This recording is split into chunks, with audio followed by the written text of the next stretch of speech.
Magandang araw mga kapiston, panibagong video na naman ang aking ginawa.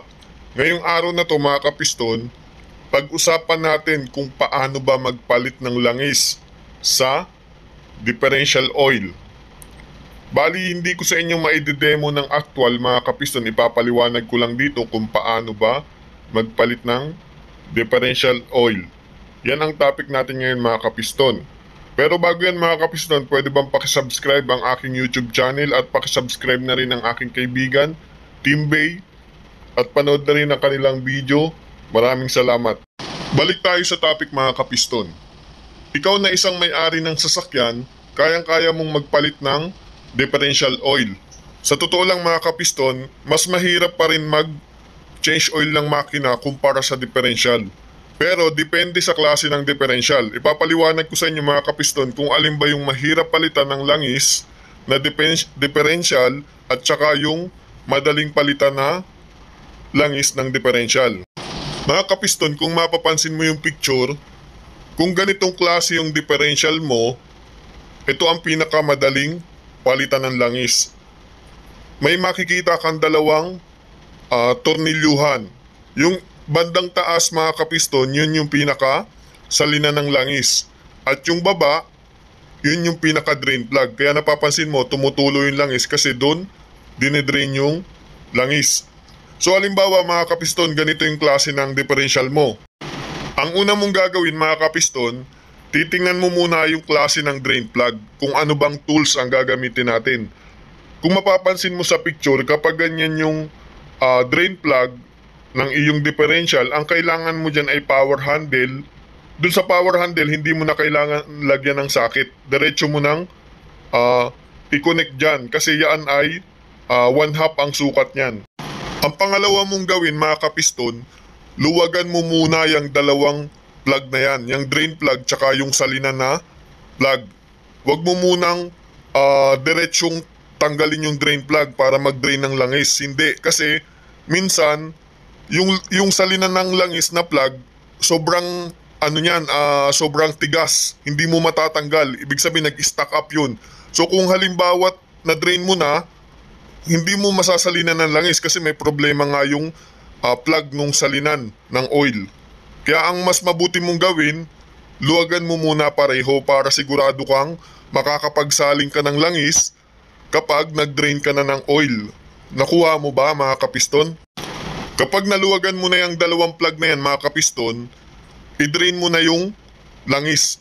Kuha ka ng timba o kaya yung maliit na batya para dun mo patutuluin yung langis. Tanggalin mo na yung drain plug, patuluin mo na, tapos yung taas na salinan ng langis, tanggalin mo na rin para pumasok yung hangin para ma-drain lahat, kumbaga matanggal lahat yung langis sa loob ng differential, yung lumang langis.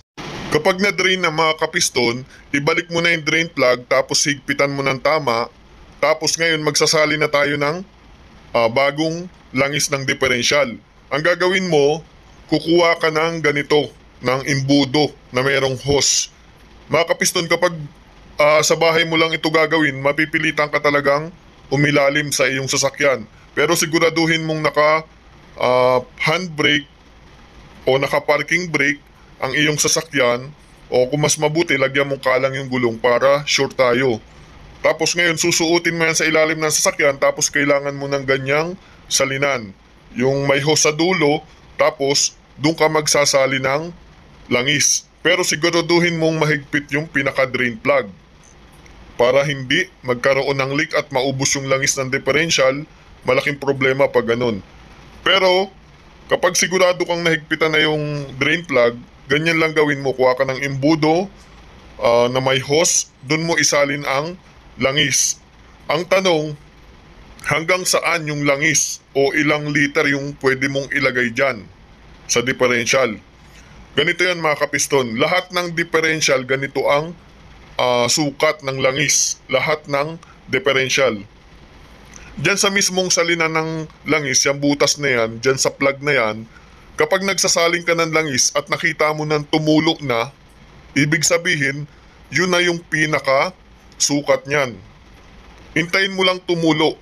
Magsalin ka na magsalin hanggat walang lumalabas na langis dyan sa ah, plug na yan, doon sa salinan, huwag mong tigilan ng salin.